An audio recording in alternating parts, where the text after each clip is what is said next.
Today we are going to start new topic, that is osmosis and osmotic pressure. Okay, first of all we discuss about that osmosis with help of an activity. If we take a setup like this, a container fitted with semi-permeable membrane. This is the semi-permeable membrane. What is semi-permeable membrane? We will discuss after some time. This is semi-permeable membrane, commonly called as SPM, semi permeable membrane. ये कुछ इस तरह का setup है. इसके one side हमने solvent fill कर दिया और अदर साइड हमने सॉल्यूशन फिल कर दिया, और देन ये एक इस तरह से ये सॉल्यूशन फिल कर दिया और ये हमने क्या फिल कर दिया, सॉल्वेंट फिल कर दिया. Then we observe. तब हम क्या ऑब्जर्व करते हैं वो देखो अब. तब हम इसमें ऑब्जर्व करेंगे कि solvent molecules move from their side to solution side through semi permeable membrane. Solvent molecules move from their side, from solvent side to the solution side through semi permeable membrane. However, some solvent molecule can move from solution to solvent side. Okay, but the net movement of solvent molecules is from solvent side to the solution side. This phenomenon is called as osmosis. What is osmosis? मैं यहां आपको definition repeat करता हूं, आप ध्यान से समझना. Osmosis can be defined as the net flow of solvent from its side to the solution side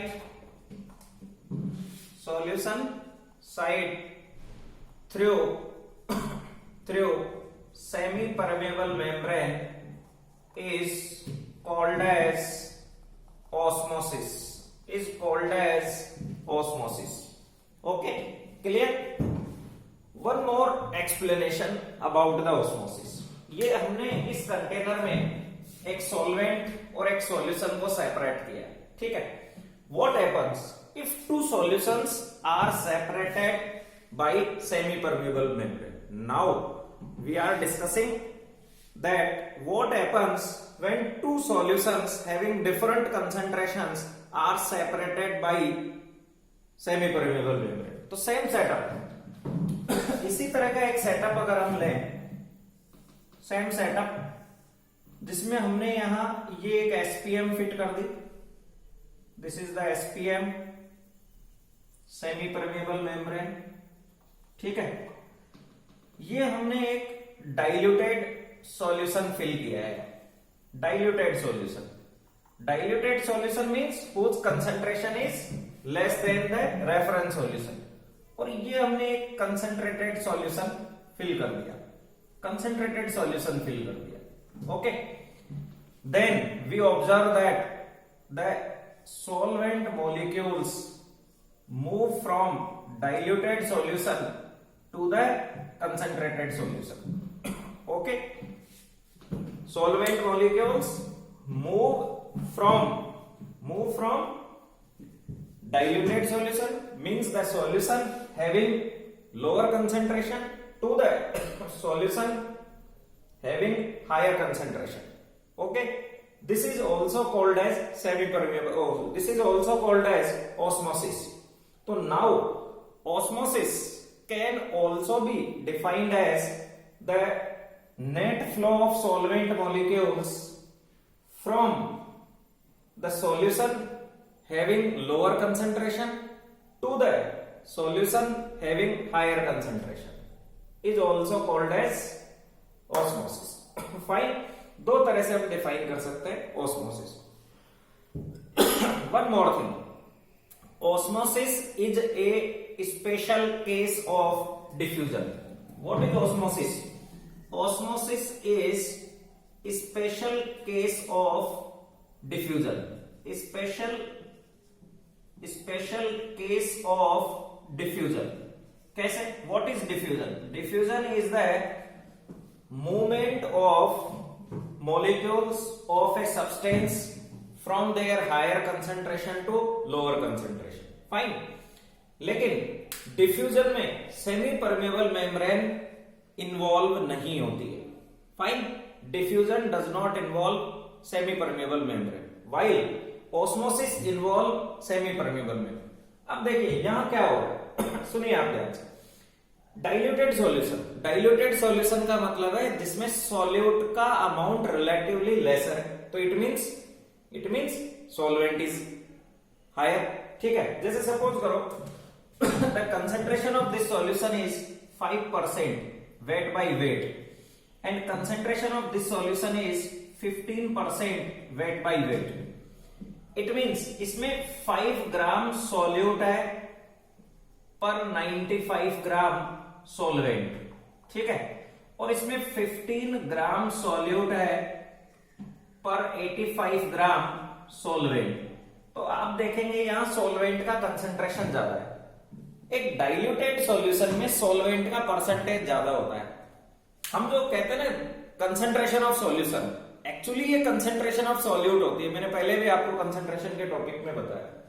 तो एक डाइल्यूटेड सॉल्यूशन, एक सॉल्यूशन जिसका कंसंट्रेशन कम है, इट मींस उसमें सॉल्यूट का परसेंटेज रिलेटिवली कम है तो सॉल्वेंट का परसेंटेज ज्यादा है.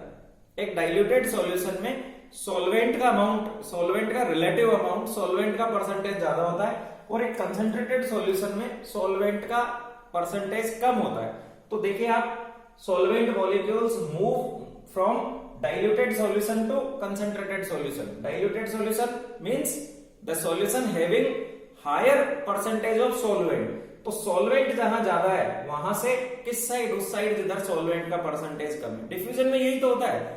Molecules of a substance move from their higher concentration to lower concentration. Diffusion में एक सब्सटेंस के मॉलिक्यूल्स जहां वो ज्यादा कंसंट्रेशन में है वहां से उस साइड जहां वो कम कंसंट्रेशन में है उधर जाते हैं. इसमें भी ऐसा ही हो रहा है. अब डिफरेंस क्या है डिफ्यूजन और ऑस्मोसिस में? डिफ्यूजन में एसपीएम का रोल नहीं है और ऑस्मोसिस में एसपीएम इन्वॉल्व होती है. डिफ्यूजन में सारे सब्सटेंसेस के मॉलिक्यूल्स मूव करते हैं, जबकि osmosis involves only movement of solvent molecules, जबकि डिफ्यूजन में सबका मूवमेंट होता है. फाइन. ये बात हो गई ऑस्मोसिस की. Now we discuss what is semi permeable membrane. अब आप समझने का ट्राई करिए सेमी परमेबल मेम्ब्रेन क्या होता है. हम सेमी परमेबल मेम्ब्रेन के बारे में डिस्कस करना चाहते हैं. अब देखिए आप समझने का ट्राई करो बच्चों. Semi permeable membrane, semi permeable membrane ये एक मेम्ब्रेन होती है. Membrane having microscopic pores. Microscopic pores होते हैं इसमें. Microscopic pores through which solvent molecules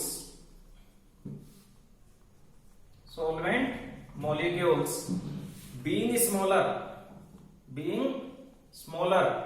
can pass, but the passage of solute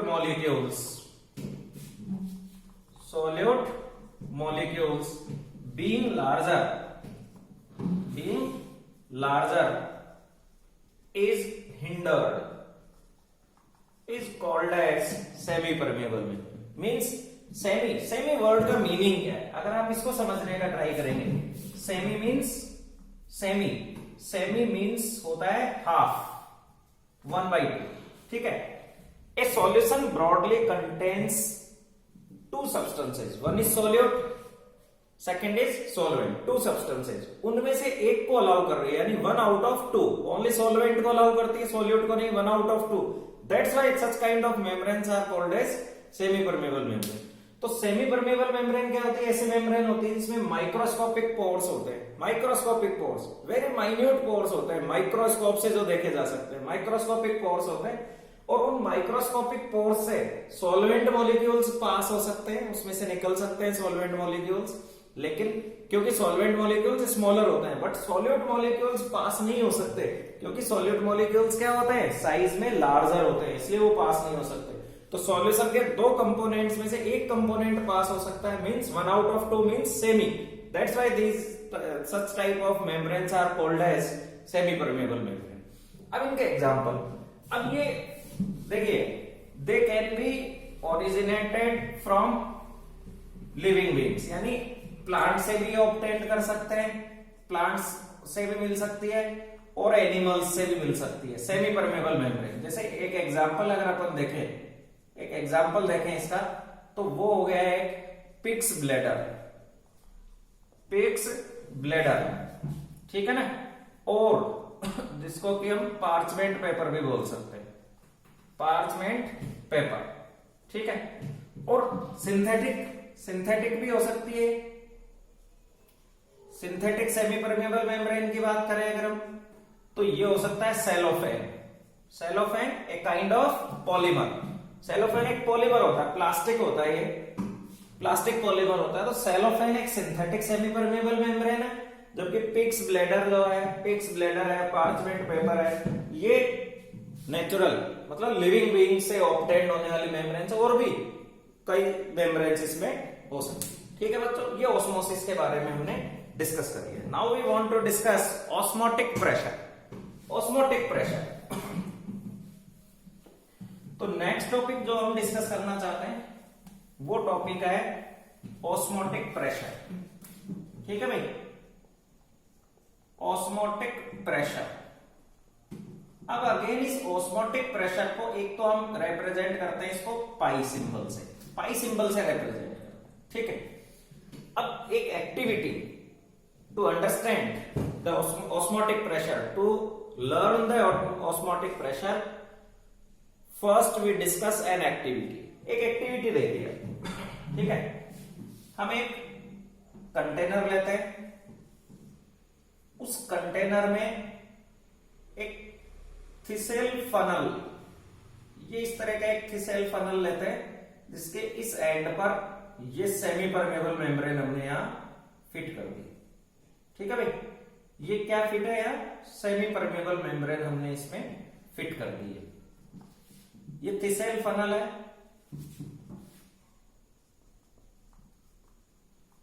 थिसेल funnel है, और इस थिसेल फनल के अंदर हमने सॉल्यूशन फिल कर दिया है. ये सॉल्यूशन फिल कर दिया हमने. ठीक है, ये हमने फनल के अंदर सॉल्यूशन फिल कर दिया है. और इसके बाहर हमने यहां इस जगह, ये इस कंटेनर में फ्लास्क जिसको हम बोल सकते हैं, इस कंटेनर में हमने यहां सॉल्वेंट फिल कर दिया है. ये सॉल्वेंट है. ठीक है सर. अभी हमने जो सेटअप डिस्कस करा था ऑस्मोसिस को डिस्कस करने के लिए, जस्ट लाइक वही तो हो गया ये. देखिए, ये सेमी परमेबल मेम्ब्रेन थी, ये सेमी परमेबल मेम्ब्रेन थी, तो वो, और इधर सॉल्वेंट था. ठीक है, और इधर क्या था? सॉल्यूशन था.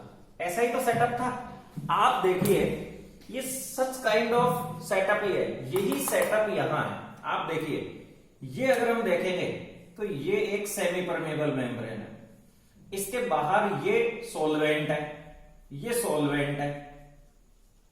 ठीक है, और इसके अंदर ये सॉल्यूशन है, ये सॉल्यूशन है. समझ गए? तो यहां क्या सेटअप हो गया? यहां सेटअप हो गया solution and solvent separated by the semi permeable membrane. तो अब यहां क्या ऑब्जर्व करेंगे हम? सॉल्वेंट एंटर करेगा इनसाइड द सॉल्यूशन. इस सॉल्यूशन में सेमी परमेबल मेम्ब्रेन के थ्रू, सेमी परमेबल मेम्ब्रेन के थ्रू सॉल्वेंट एंटर करेगा. अब सॉल्वेंट एंटर करेगा तो क्या होगा सर, सॉल्वेंट एंटर करेगा तो इसका लेवल इंक्रीज होगा।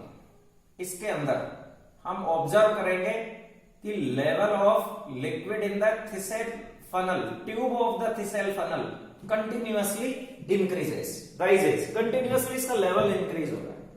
ठीक है, slowly slowly its level increases because continuously solvent enters in the into solution through semi permeable membrane at the mouth of Thysell funnel। ठीक है, समझ रहे हैं हम बात को, जिससे कि इसमें क्या हो रहा है, लिक्विड का कॉलम इंक्रीज हो रहा है, हाइट राइज हो रही है। Fine, after some time we observe that the rising of liquid in the tube of Thysell funnel stops after some time. Why, ऐसा क्यों हुआ, क्यों स्टॉप हो गया है? ठीक है ना, जबकि यहां अगेन कंसेंट्रेशन का डिफरेंस है। तो जो थ्योरी हमने पढ़ी थी, according to that theory solvent should continuously enter inside the solution through semi permeable membrane. लेकिन लेवल अब एक लेवल पर आकर लिक्विड का हाइट एक लेवल पर आकर कांस्टेंट हो गया, उसके बाद इंक्रीज नहीं हो रहा। तो ये क्यों हुआ, इसको हम डिस्कस करना चाहते हैं। ठीक है ना, एक्चुअली क्या हुआ कि ये जो लिक्विड का कॉलम का जो हाइट इंक्रीज हुआ यहां से, ये एक्चुअली ये लेवल अगर हम देखते हैं तो ये हाइट आ गई यहां h हाइट तक, ये इंक्रीज हो गया, h हाइट तक ये इंक्रीज हो गया। और ये जो h हाइट का लिक्विड कॉलम जो हाइड्रोस्टैटिक प्रेशर एक्सर्ट कर रहा है इस सरफेस पर, एक्चुअली वो हाइड्रोस्टैटिक प्रेशर जो नीचे इस सॉल्यूशन पर लग रहा है, इस हाइट जो हो गई इस कॉलम की, वो हाइड्रोस्टैटिक प्रेशर इस सॉल्वेंट मॉलिक्यूल्स की एंट्री को प्रिवेंट कर रहा है। ये इस हाइट h हाइट का जो लिक्विड कॉलम नीचे जो हाइड्रोस्टैटिक प्रेशर एक्सर्ट कर रहा है, उस हाइड्रोस्टैटिक प्रेशर की वजह से solvent molecules can't enter inside the solution through semi permeable membrane. This hydrostatic pressure is osmotic pressure and can be given by the formula. इसको किस फॉर्मूला से दिया जा सकता है, इसको दिया जा सकता है पाई equals to H rho g. ये हाइड्रोस्टैटिक प्रेशर कैलकुलेट करने का मेथड है H G, H rho g. ये हाइड्रोस्टैटिक प्रेशर ही ऑस्मोटिक प्रेशर के इक्वल है, where rho is density of liquid, ये इस लिक्विड की डेंसिटी है। ठीक है ना, डेंसिटी ऑफ सॉल्यूशन हम बोल सकते हैं, density of solution, and g is gravitational acceleration.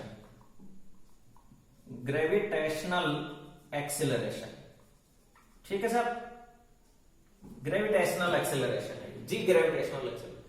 तो आप देखते हैं कि भाई इस तरह से एक प्रेशर डेवलप होता है। अब हम इसको डिफाइन कैसे कर सकते हैं, इसको डिफाइन करने के लिए अगेन हम एक सेटअप का एग्जाम्पल लेते हैं और फिर उसको हम डिफाइन करते हैं। देखिए आप कैसे डिफाइन कर सकते हैं, उसको समझने का ट्राई करिए। हम डिफाइन करने के लिए क्या कर रहे हैं, एक इस तरह का सेटअप प्रिपेयर करते हैं। ठीक है, और इस सेटअप में यहां सेमी परमेबल मेम्ब्रेन फिट कर दी। एक सेटअप हम प्रिपेयर कर रहे हैं और उस सेटअप में हमने सेमी परमेबल मेम्ब्रेन ये फिट कर दी। ये सेमी परमेबल मेम्ब्रेन है।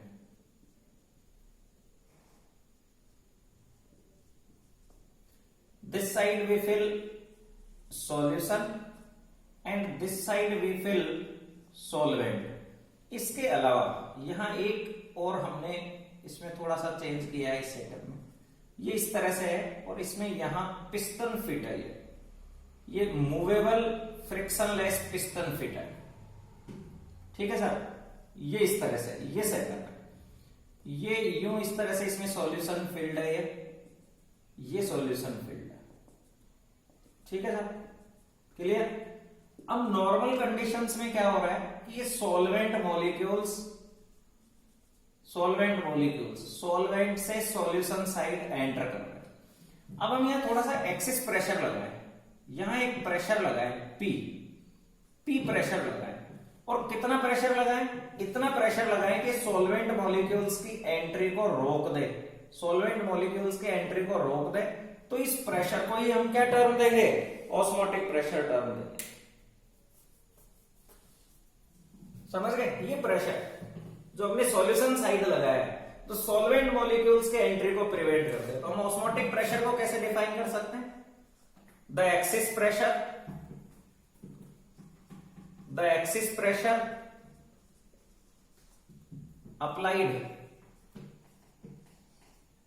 applied on solution which just prevent entry of solvent molecules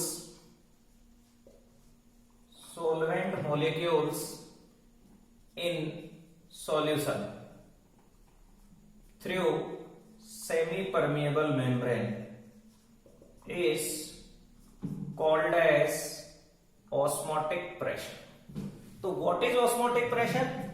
Osmotic pressure is the axis pressure applied towards solution side, applied on solution, which is sufficient to just prevent entry of solvent molecules in solution through semi-permeable membrane is called as osmotic pressure. Okay, clear? Now we discuss.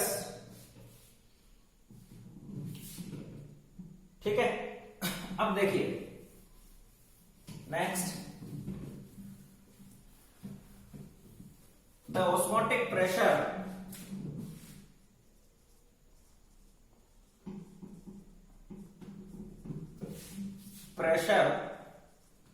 of diluted solutions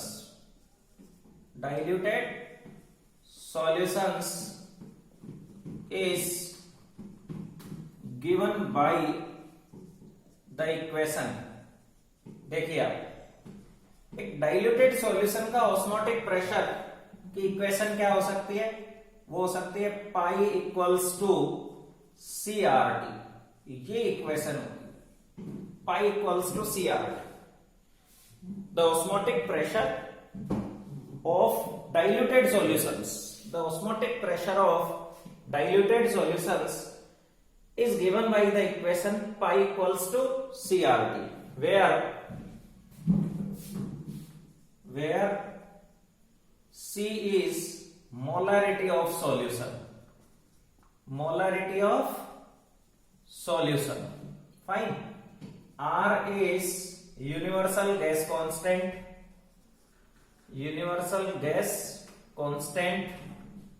and T is temperature in Kelvin में temperature. अब if temperature is constant, then pi is directly proportional to C. If temperature is constant, then osmotic pressure of solutions is directly proportional to molarity, and molarity is a simply number. molarity एक simply number है, इसका nature से कोई लेना देना नहीं है। दो डिफरेंट सॉल्यूशंस की मोलारिटी भी सेम हो सकती है, दो अलग अलग सॉल्यूशंस की मोलारिटी भी सेम हो सकती है। Molarity is a simply number which does not depends upon nature of solute and solvent. Fine. Therefore, osmotic pressure is a colligative property. Osmotic pressure एक colligative property. बात समझ में आ गई? क्यों है ये colligative property? क्योंकि osmotic pressure मोलरिटी के डायरेक्टली प्रोपोर्शनल होता है, और मोलरिटी एक सिंपली नंबर है जो नेचर पर डिपेंड नहीं करती। फाइन।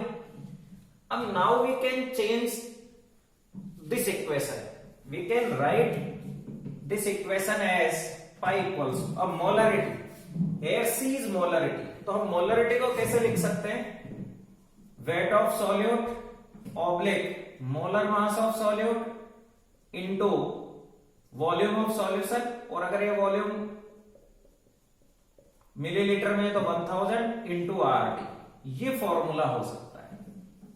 ये किसका फॉर्मूला हो गया, हमने क्या किया, C को रिप्लेस कर दिया मोलरिटी के फॉर्म से, C को हमने रिप्लेस कर दिया मोलरिटी के फॉर्म से। तो ये सबसे पॉपुलर फॉर्म है ऑस्मोटिक प्रेशर कैलकुलेट करने की। फाइन, क्लियर हो गया? अब सुनिए आगे ध्यान से। ये हो गया ऑस्मोटिक प्रेशर के बारे में। अब हम ऑस्मोटिक प्रेशर की हेल्प से मॉलिक्यूलर मास डिटरमाइन कर सकते हैं। अब समझिएगा, ध्यान से समझना। The molar mass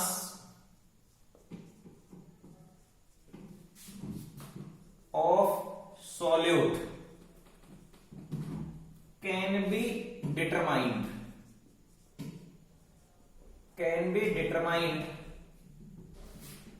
on the basis of osmotic pressure। osmotic pressure की हेल्प से हम मोलर मास डिटरमाइन कर सकते हैं। Very simple. इस फॉर्मूला को अगर हम थोड़ा सा रीअरेंज करें तो molar mass of solute equals to weight of solute RT into 1000 divided by osmotic pressure into volume. ये मोलर मास को डिटरमाइन करने का फॉर्मूला है। किसी भी सॉल्यूट का, अननोन सॉल्यूट के मॉलिक्यूलर मास को हम इससे डिटरमाइन कर सकते हैं, लाइक अदर कोलिगेटिव प्रॉपर्टीज। अब जो सबसे इंपॉर्टेंट बात है वो आप समझने का ट्राई करिए। Determination of molecular mass of solute on the basis of osmotic pressure has some advantages over other colligative properties like relative lowering of vapour pressure, ebullioscopic method और क्रायोस्कोपिक मेथड। कहने का मतलब यह है कि molecular mass, determination of molecular mass on the basis of osmotic pressure, osmotic pressure की help से जब हम किसी सॉल्यूट का मॉलिक्यूलर मास डिटरमाइन करते हैं तो इस मेथड में कुछ एडवांटेजेस हैं जो अदर कोलिगेटिव प्रॉपर्टीज के कंपैरिजन में थोड़े सुपीरियर है। अब वो क्या क्या एडवांटेजेस हैं, वो एडवांटेजेस समझने का ट्राई करेंगे। देखिएगा,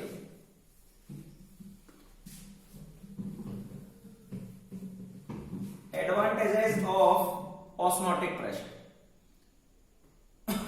osmotic pressure method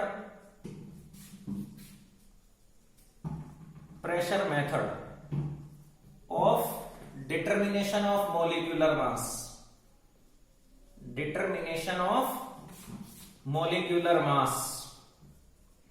molecular mass has some advantages। अब देखिए क्या क्या एडवांटेजेस है, वो एडवांटेजेस देखिए। सबसे पहला एडवांटेज क्या है कि osmotic pressure is measurable at room temperature। एक तो ये रूम टेम्परेचर पर मेजरेबल है, ठीक है। सेकंड एडवांटेज क्या है, molarity is used instead of molality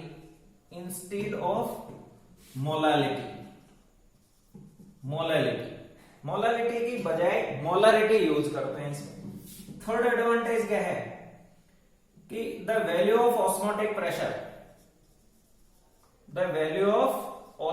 pressure is larger than other colligative properties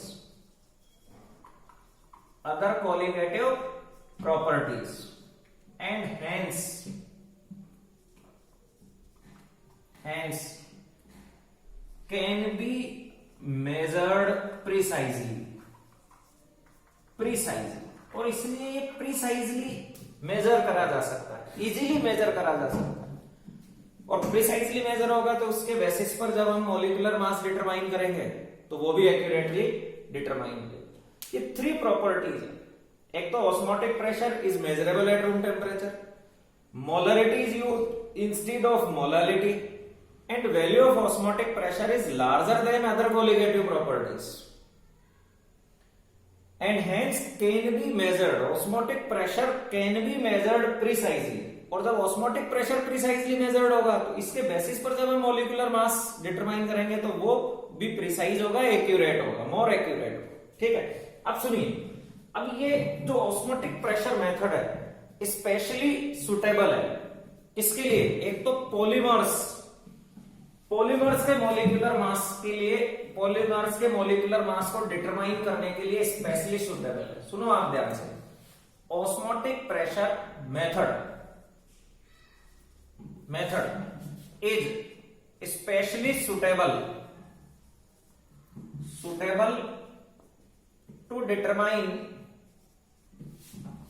to determine molecular mass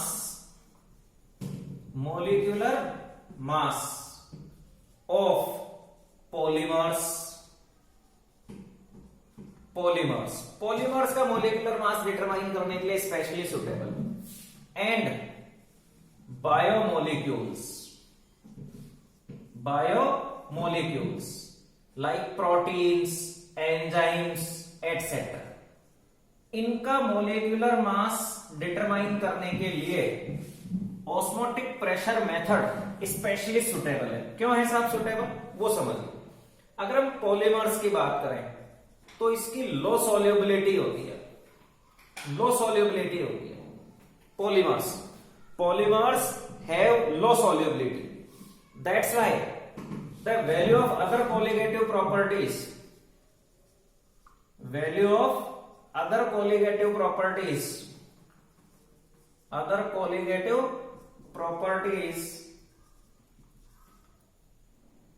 is too small to measure। समझ रहे हैं प्रॉब्लम यह है कि polymers have low solubility, polymers की सॉल्युबिलिटी कम होती है। इस वजह से जो अदर कोलिगेटिव प्रॉपर्टीज है like relative lowering of vapour pressure, elevation of boiling point, depression of freezing point, उनकी वैल्यू इतनी स्मॉल होती है कि हम उसको प्रिसाइजली मेजर नहीं कर सकते। और अगर हम अदर मेथड्स यूज करेंगे ऑस्मोटिक प्रेशर के अलावा तो उनके बेसिस पर जो मॉलिक्यूलर मास डिटरमाइन करेंगे हम वो थोड़ा इनएक्यूरेट होगा, उसमें कुछ सम डिग्री ऑफ अनसर्टेनिटी होगी। समझ रहे हैं बात को? ये एक प्रॉब्लम है। जबकि ऑस्मोटिक प्रेशर लो सॉल्युबिलिटी पर भी ऑस्मोटिक प्रेशर की value for the polymers is sufficient large to measure. ठीक है, अगर हम बायोमोलिक्यूल्स की बात करते हैं तो biomolecules decomposes at higher temperature पर ये डिकम्पोज हो जाते हैं बायोमोलिक्यूल्स। तो इसलिए यहां जैसे एबिलियोस्कोपिक मेथड वो सुटेबल नहीं है, elevation of boiling point suitable नहीं है, क्योंकि अगर हम किसी बायोमोलिक्यूल के सॉल्यूशन को बॉयल करेंगे तो biomolecule like protein, enzyme decompose हो जाएगा और इस वजह से उसका मोलिकुलर मास डिटरमाइन नहीं होगा। Similarly at very low temperature, हम फ्रीजिंग की बात करें तो फ्रीजिंग टेम्परेचर्स पर भी, एट वेरी लो टेम्परेचर्स भी ये इनके स्ट्रक्चर में चेंजेस आ जाते हैं, प्रोटीन्स और एंजाइम्स के स्ट्रक्चर में चेंजेस आ जाते हैं और अगेन उससे सॉल्युबिलिटी अफेक्टेड होती है और अदर कोलिगेटिव प्रॉपर्टीज की वैल्यू अफेक्टेड हो जाती है। और ऑस्मोटिक प्रेशर को हम रूम टेम्परेचर पर मेजर कर सकते हैं, हम रूम टेम्परेचर पर इनका सॉल्यूशन बनाकर इजीली उनकी वैल्यू हम डिटरमाइन कर सकते हैं। तो हम डिस्कस कर रहे हैं कि osmotic pressure method for the determination of molecular mass of solutes has some advantages over other colligative property, like osmotic pressure is measurable at room temperature, molarity is used instead of molality, the value of osmotic pressure is larger than other colligative properties and hence it can be measured precisely। और इन properties की वजह से, इन advantages की वजह से osmotic pressure method specially suitable हो जाता है to determine the molecular mass of polymers and biomolecules. Fine, ये बात होती है। Now we discuss some numericals related to osmotic pressure. Osmotic pressure से रिलेटेड कुछ न्यूमेरिकल्स हम डिस्कस करते हैं, वो न्यूमेरिकल्स देखिए।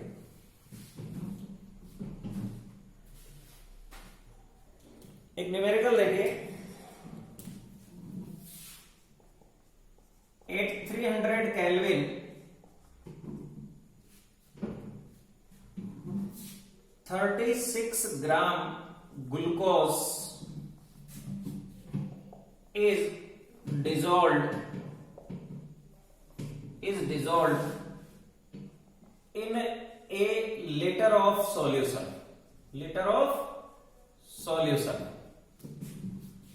Calculate the osmotic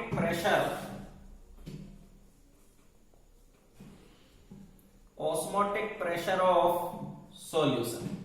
fine.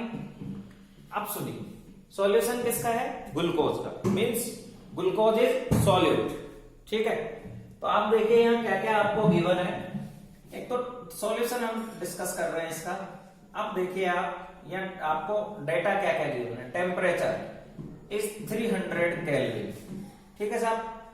Mass of solute WB is 36 gram. Volume of solution is 1 litre.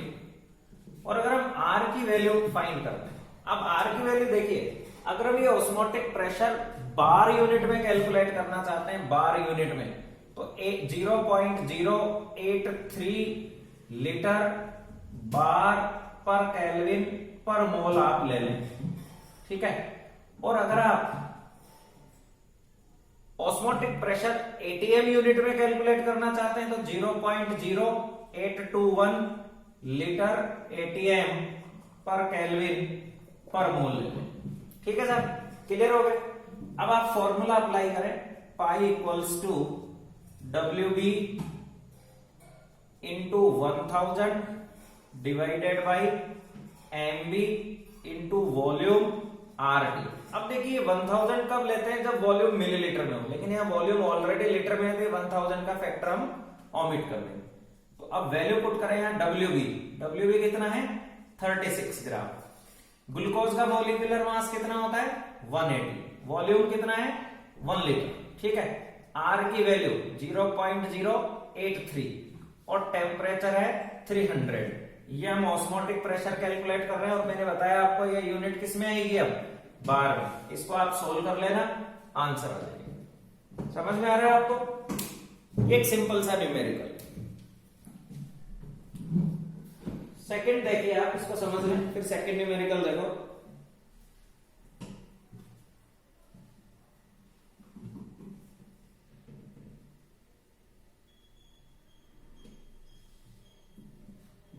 ठीक है, अब देखो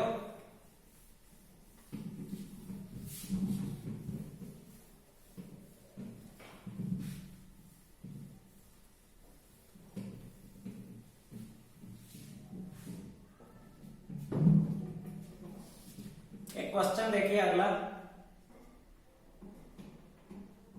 next question, 100 milligram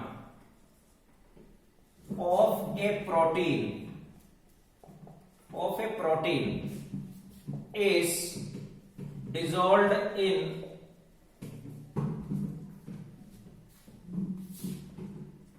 10 milliliter solution। ठीक है। at 300 Kelvin। The osmotic pressure of solution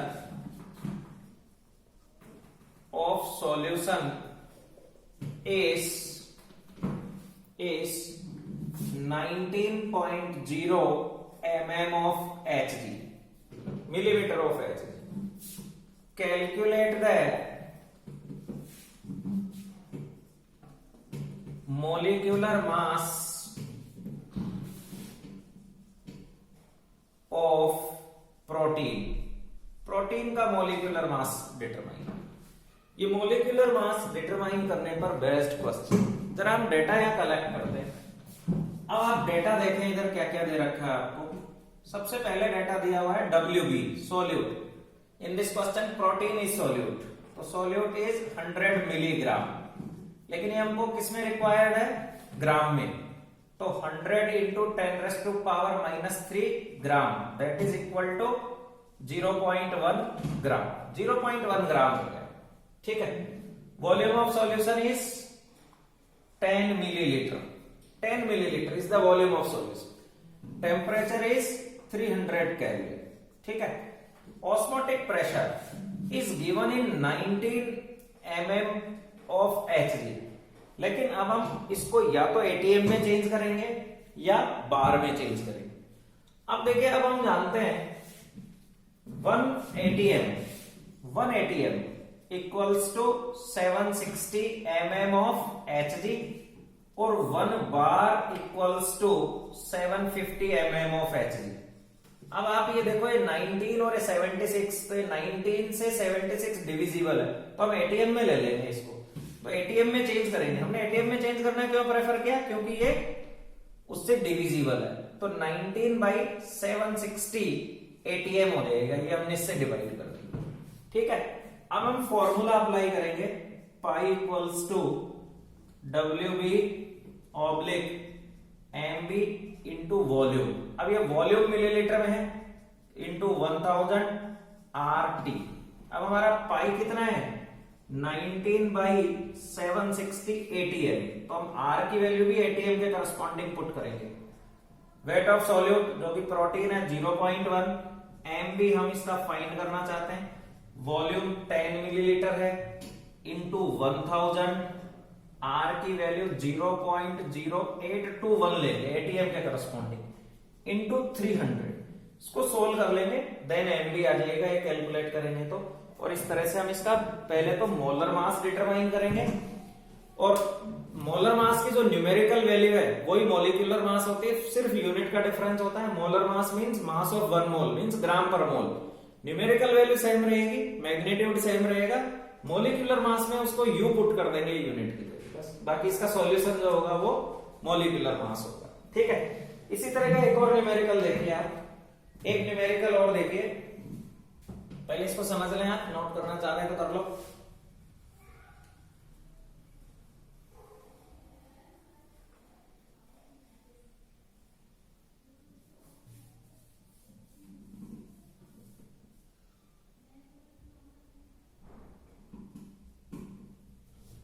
ठीक है, अगला देखो,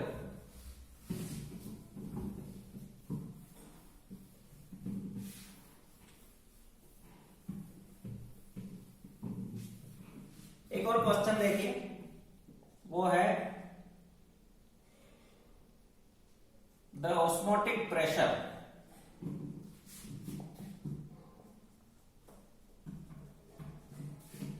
of 5 gram urea in 1 liter solution, 1 liter solution is same as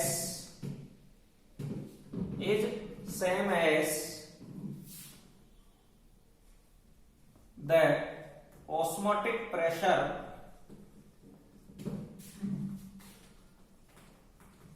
of 20 gram unknown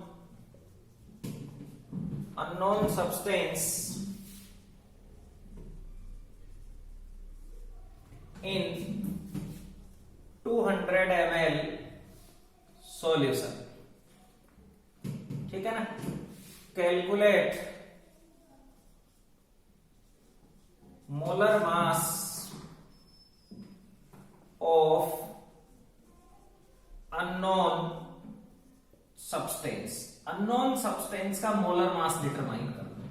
ये कह रहे दो सॉल्यूशन है, एक सॉल्यूशन है यूरिया का, उससे रिलेटेड डाटा गिवन है, कोई दूसरा सॉल्यूशन है किसी अननोन सब्सटेंस का, उसके डाटा गिवन है। बस एक जो इंफॉर्मेशन है कॉमन वो ये है कि दोनों का ऑस्मोटिक प्रेशर सेम है। तो देखिए हम इसको कैसे सोल्व करेंगे।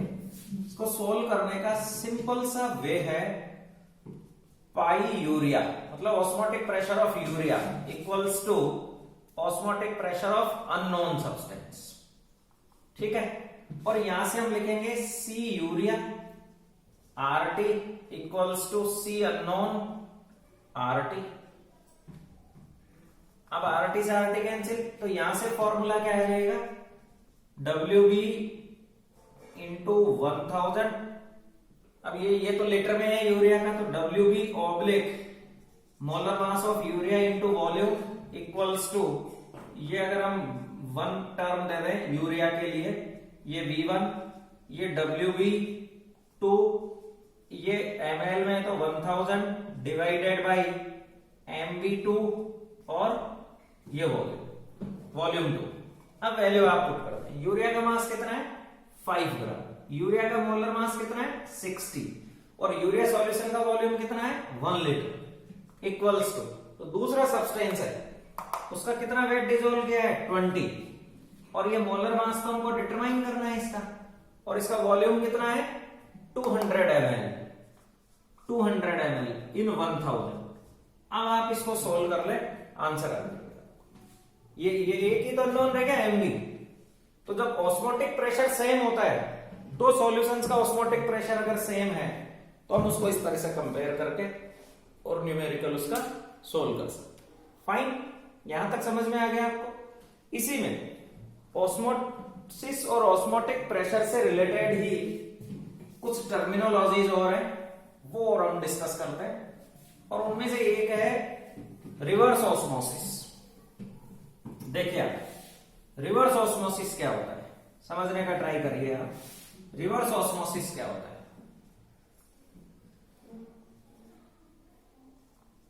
रिवर्स ऑस्मोसिस, ठीक है साहब। रिवर्स ऑस्मोसिस क्या है?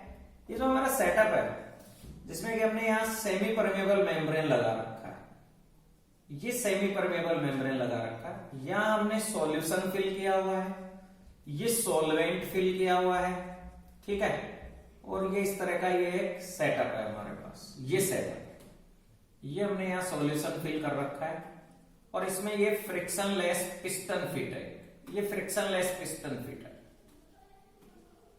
ठीक है साहब, और ये सॉल्यूशन यहां हमने फिल किया। अब आप समझने का ट्राई करो तो नॉर्मल कंडीशंस में जब हमने यहां कोई प्रेशर अप्लाई नहीं किया, ये सपोज करो ये प्रेशर भी हमने यहां इस पर अप्लाई कर दिया।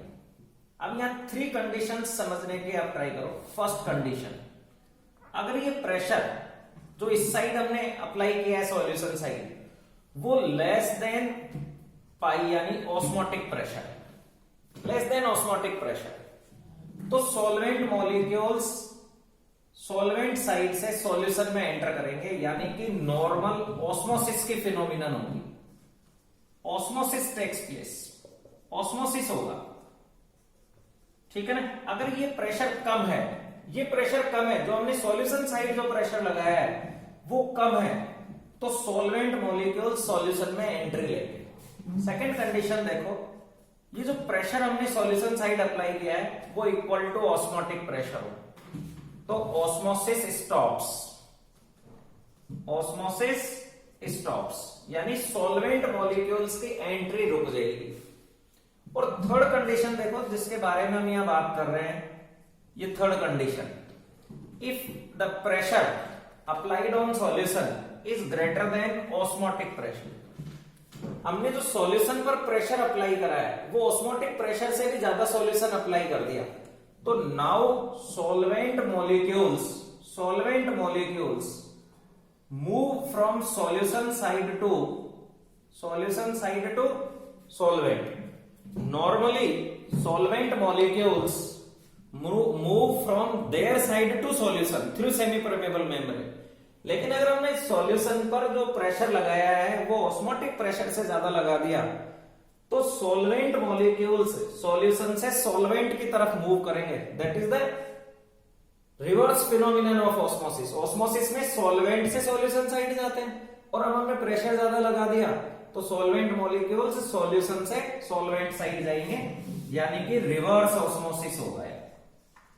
तो what is reverse osmosis? Reverse osmosis क्या है? रिवर्स ऑस्मोसिस क्या है कि if pressure applied on solution is greater than osmotic pressure, then solvent molecules move from solution to solvent side. This is called as reverse osmosis. अब इस reverse osmosis का एक practical use है डिसैलाइनेशन में। डिसैलाइनेशन इसका एक प्रैक्टिकल यूज है। डिसैलाइनेशन क्या है? डिसैलाइनेशन क्या है कि भाई यह है ड्रिंकिंग वाटर। डिसैलाइनेशन प्रोसेस क्या होता है? डिसैलाइनेशन प्रोसेस है प्योरिफिकेशन ऑफ सी वाटर, मतलब obtaining fresh water from sea water. Sea water से फ्रेश वाटर ऑब्टेन करना, ठीक है ना। तो मान लीजिए ये सॉल्यूशन है, इस सॉल्यूशन की जगह हम सी वाटर फिल कर दें, तो सी वाटर भी तो सॉल्ट कंटेन करता है, तो एक सॉल्यूशन हो जाएगा ये। और यहां हमने फ्रेश वाटर ऐड कर दिया, ये फ्रेश वाटर ऐड कर दिया, और देन ये प्रेशर हमने यहां अप्लाई कर दिया ग्रेटर देन ऑस्मोटिक प्रेशर। तो क्या होगा, ये वाटर मॉलिक्यूल्स मूव करेंगे और इस तरह से हमको ये प्योर वाटर मिल जाएगा फॉर ड्रिंकिंग पर्पस। तो डीसैलिनेशन वर्ड का मीनिंग अगर हम देखें तो डी यानी रिमूवल, रिमूवल ऑफ सैलाइन यानी सॉल्ट, समझ गए बात को, removal of salt from sea water, from sea water. और इसमें जो प्रिंसिपल यूज होता है, जो कंसेप्ट यूज होता है, वो कंसेप्ट है रिवर्स ऑस्मोसिस का। अब रिवर्स ऑस्मोसिस की शॉर्ट फॉर्म हो जाएगी आरओ। तो जो घरों में जो आरओ लगा होता है प्योरिफिकेशन ऑफ वाटर के लिए, वो इसी प्रिंसिपल पर वर्क करता है। उसमें मोटर की हेल्प से प्रेशर क्रिएट किया जाता है वाटर का, और सेमी परमेबल मेम्ब्रेन होती है। अच्छा, जो डिसैलिनेशन है, जो सेमी परमेबल मेम्ब्रेन यूज करते हैं हम, वो आर्टिफिशियल सेमी परमेबल मेम्ब्रेन होती है। सेल्यूलोज एसीटेट एक पॉलीमर है, उस सेल्यूलोज एसीटेट की बनी होती है, सुटेबल सपोर्ट पर वो लगा दी जाती है सेल्यूलोज एसीटेट की। तो ये सी वाटर यहां फिल कर लिया, ये फ्रेश वाटर होगा। अब सी वाटर पर जब हम pressure greater than osmotic pressure apply करेंगे, तो वाटर मॉलिक्यूल्स मूव करेंगे from sea water to fresh water, और इस तरह से वो उनको ऑप्टेट होगी। तो ये रिवर्स ऑस्मोसिस का एक प्रैक्टिकल यूज है, डिसैलिनेशन में रिवर्स ऑस्मोसिस इन्वॉल्व होता है। ठीक है, कुछ टर्मिनोलॉजीज और देखिए आप। एक टर्मिनोलॉजी होती है आइसोटोनिक सॉल्यूशंस। आइसोटोनिक सॉल्यूशंस की अगर हम बात करें तो एक टर्मिनोलॉजी देखिए आप, आइसोटोनिक सॉल्यूशन। आइसोटोनिक सॉल्यूशन क्या होता है? आइसो यानी सेम, टॉनिक यानी osmotic pressure. Solutions having same osmotic pressure, ऐसे सॉल्यूशंस जिनका कि ऑस्मोटिक प्रेशर सेम है, same osmotic pressure. If two solutions have same osmotic pressure, then they can be said isotonic solution. They are isotonic solution, जिनका osmotic pressure क्या होता है, same होता है। अब अगर हम blood cells, fluid inside the blood cell की बात करें, fluid inside the blood cells like RBC. So fluid inside the blood cells is isotonic with 0.9% weight by volume NaCl solution. 0.9% weight by volume यानी 0.9 ग्राम NaCl dissolved in 100 gram water, 100 ml water, 100 ml water volume है ना, 100 ml solution. तो इसकी जो osmotic pressure होगा इस solution का, वही osmotic pressure fluid inside the blood cell and other cells उनके बराबर होता है। ये जो सॉल्यूशन है, which solution 0.9% weight by volume NaCl solution is also called as normal saline, is also called as normal saline. ठीक है ना? That's why normal saline means 0.9% weight by volume NaCl solution is used for safe injection of medicines. कई बार जो direct veins में injection लगाया जाता है, वो इस सॉल्यूशन में मेडिसिन को मिक्स करके फिर अप्लाई करते हैं। क्यों करते हैं, अभी इसका भी रीजन समझेंगे। पहले ये सारा समझ में आ गया। अब हम डिस्कस करना चाहते हैं हाइपरटोनिक सॉल्यूशन। हाइपरटोनिक सॉल्यूशन, अब आप देखिए, एक होता है हाइपरटोनिक सॉल्यूशन, हाइपरटोनिक सॉल्यूशन। तो हाइपरटोनिक सॉल्यूशन कौन सा होगा? Hypertonic solutions are those solutions whose osmotic pressure is greater than the reference solution. एक ऐसा सॉल्यूशन जिसका ऑस्मोटिक प्रेशर उस सॉल्यूशन से ज्यादा हो जिससे हम कंपेयर कर रहे हैं। सपोज हम 2 सॉल्यूशंस लें, 2 सॉल्यूशन अगर हम लें, तो उनमें से जिसका ऑस्मोटिक प्रेशर ज्यादा है वो हाइपरटोनिक सॉल्यूशन होगा, और जिसका ऑस्मोटिक प्रेशर कम है वो हाइपोटोनिक सॉल्यूशन। तो हाइपरटोनिक सॉल्यूशन क्या होगा? The solution with higher osmotic pressure, the solution with higher osmotic pressure, higher osmotic pressure, जिसका ऑस्मोटिक प्रेशर ज्यादा है वो हाइपरटोनिक होगा, ठीक है। और एक होगा hypotonic, hypotonic solution. Hypotonic solution कौन सा होगा?